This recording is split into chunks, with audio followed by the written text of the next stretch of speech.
अभी वर्तमान में कई राज्यों में एसआईआर फॉर्म भरवाए जा रहे हैं। एसआईआर फॉर्म का फुल फॉर्म है special intensive revision. SIR form वो फॉर्म है जिसमें आप अपने वोटर आईडी की सही जानकारी उपलब्ध करा सकते हैं।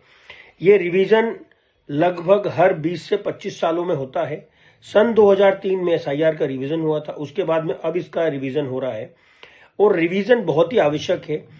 कई लोगों ने, आपने देखा होगा, कई राजनीतिक दलों ने भी एसआईआर का विरोध किया और कई लोग वोट चोरी, फर्जी वोटर और घुसपैठिए वोटर, ऐसे लोगों के बारे में बड़ी बड़ी बातें करते हैं। इस एसआईआर फॉर्म में आप देखेंगे, इस फॉर्म में मुख्यतः 3 चीजें दी हुई हैं।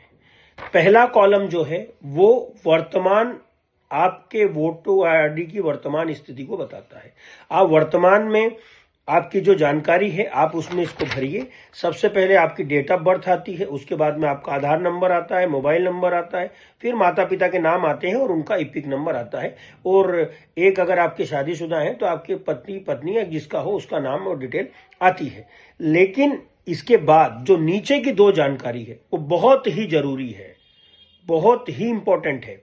वो 2003 की जानकारी भरनी है। उसमें जो पहला कॉलम आता है जिसमें पिछले एसआईआर की मतदाता सूची में मतदाता का विवरण, जिसमें अगर आप 2003 में वोटर थे, वोट डालते थे, तो आपको पहला कॉलम भरना है। लेकिन अगर आप 2003 की मतदाता सूची में आपका नाम नहीं है, आप वोट नहीं डालते थे, तो आपको ये पहले कॉलम की जानकारी नहीं भरनी है, आपको दूसरे कॉलम की जानकारी भरनी है। और दूसरे कॉलम में आपको आपके रिश्तेदार से मतलब आपके माता पिता की जानकारी भरनी है।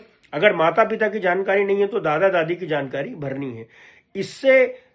इसमें ये पता चल जाएगा कि भले ही आप 2003 में वोटर नहीं थे, लेकिन आपके परिवार से कोई ना कोई तो इस 2003 में वोटर था। तो ये सुनिश्चित करेगा कि आप पारिवारिक रूप से पुराने वोटर हैं। और इसका एक फायदा क्या होगा, जिस व्यक्ति के पास में 2003 की कोई भी जानकारी नहीं होगी तो वो कहीं ना कहीं पकड़ में आएगा कि अगर आप 2003 में ना आपके माँ बाप थे, ना 2003 में आप खुद थे, तो आप अभी कहां से प्रकट हुए, आपका प्रकटोत्सव कहां से हुआ। तो ये एसआईआर जो है फर्जी वोटर और फर्जी वोटर वोटिंग को रोकने में सबसे बड़ी भूमिका निभाएगा। तो अगर आप इस जानकारी